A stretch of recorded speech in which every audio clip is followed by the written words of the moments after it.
पंडित जी कहते हैं, हर कहानी के कई पहलू होते हैं। फर्क सिर्फ इतना है कि सुनने वाला कौन है।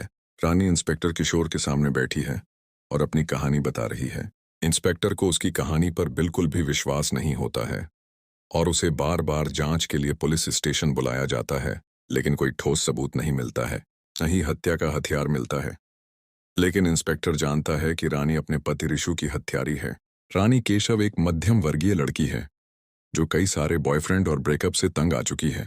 अंततः एक साधारण और बेहद शर्मीले ऋषु से शादी करने के लिए सहमत हो जाती है। अरे हाँ, मैं ये बताना भूल गया कि रानी पंडित जी की प्रशंसक नहीं है। ऋषु एक साधारण शर्मीला इंजीनियर है जो सरकारी विभाग में काम करता है। वह दूसरों के नहीं बल्कि अपने काम से मतलब रखता है। एक ऐसा व्यक्ति जो सबके साथ इस तरह से काम करता है कि जो भी उसे देखता है उसे काम करने के लिए कहता है और वह मना नहीं कर सकता। कभी वह किसी का इस्त्री बोर्ड खोलकर बैठा रहता है तो कभी एयर कूलर खोलकर। यहाँ तक कि जब वह किसी रिश्तेदार से मिलने रानी के घर जाता है तो वह रानी से अकेली मिलती है और उसकी रसोई का पंखा खोलकर उसे ठीक करने लगती है। बहुत प्यारा है ना? अरे हाँ, ऋषु पंडित जी को बिल्कुल नहीं जानता। पंडित जी कहते हैं, वह प्रेम कैसा जो पागलपन की सीमा न लांघे। आप तो यह भी नहीं जानते कि अपने प्रिय से तुरंत प्यार कैसे करें। जब रानी उसे पास आने को कहती है तो वह सो जाता है। जब वह उसे धनुष से इशारा करती है तो वह भ्रमित होकर भाग जाता है। हालांकि वह रानी से बहुत प्यार करता है, इतना प्यार कि उन्होंने अपने बाएं हाथ पर रानी के नाम का टैटू बनवा लिया है। लेकिन ऋषु जैसे शर्मीले लोगों को रिश्ते में कुछ समय की जरूरत होती है और रानी जैसी बोल्ड लड़की यह समझने में असमर्थ है। रानी के अनुसार अरेंज मैरिज में यही समस्या है। लव मैरिज में आपको कड़ी मेहनत करनी पड़ती है।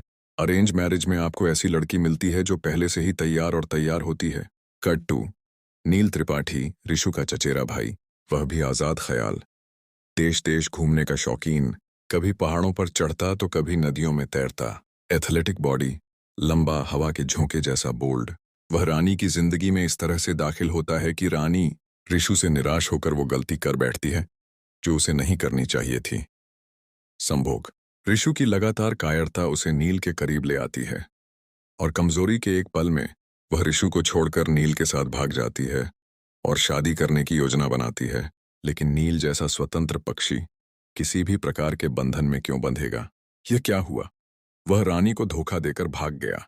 पंडित जी कहते हैं, पति पत्नी का यह रिश्ता अल्लाह ने कच्चे धागे से बांधा है। अगर गांठ बांधकर आगे बढ़ोगे तो यह बना रहेगा, वरना जहां गांठ खुलेगी वहीं खत्म हो जाएगा। तो गांठ खुल गई। रानी का अफसोस पीछे छूट गया। जब ऋषु भैया जैसा पति इतनी शिद्दत से उससे मुंह मोड़ लेता है तो रानी का सारा मजा खत्म हो जाता है। अब उसका पूरा ध्यान ऋषु का दिल जीतने पर है। जितना अधिक वह दूर जाता है, रानी का प्यार उतना ही बढ़ता जाता है। अंततः वह ऋषु को वापस पा लेती है। वैसे भी पंडित जी कहते हैं, संबंध मानसिक है लेकिन शारीरिक सिर्फ संबंध है। कट 3 इंस्पेक्टर किशोर अपना दबाव बढ़ाता है लेकिन नील या ऋषोका का कोई सुराग नहीं पाता है। ऋषु और रानी के घर में सिलेंडर विस्फोट हुआ, जिसके बाद एक जला हुआ शव मिला और ऋषु का कटा हुआ हाथ जिस पर रानी का नाम गुदवाया गया था। ऋषु और रानी के बीच मतभेद और रानी के नील के साथ संबंधों के सबूत मजबूत थे, लेकिन नील गायब है और साथ ही हत्या का हथियार भी गायब है। सीसीटीवी फुटेज एकत्र की गई और आस पड़ोस के सभी लोगों से पूछताछ के बाद एकमात्र सुराग यह मिला कि विस्फोट के बाद वह नील नदी में कूद गया था। कोई नहीं जानता कि वह कहाँ गया।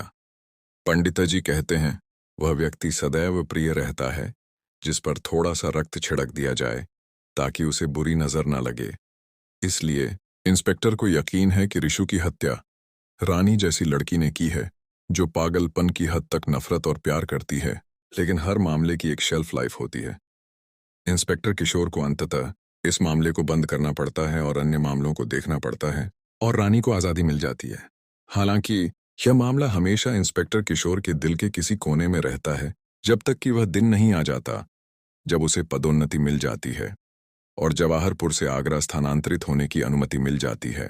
किशोर अपने परिवार के साथ रेलवे स्टेशन पर खड़ा है, अपना सामान पैक कर रहा है और ट्रेन में चढ़ने के लिए तैयार है, जब अचानक उसकी नज़र दिनेश पंडित की किताब पर पड़ती है। वही दिनेश पंडित रानी जो एक भक्त हैं और बात बात में पंडित जी की पंक्तियां बोलते हैं। यात्रा के दौरान जब वह किताब के पन्ने पलटता है तो उसके चेहरे पर मुस्कान फैल जाती है और वह रानी के साथ साथ पंडित जी का भी प्रशंसक बन जाता है। पंडित जी कहते हैं, नहर कहानी के कई पहलू होते हैं, फर्क सिर्फ इतना है कि सुनने वाला कौन है। 2021 में रिलीज हुई हुसैन दिलरबा में सस्पेंस पैदा करने के लिए जानबूझकर कहानी अधूरी छोड़ दी गई थी।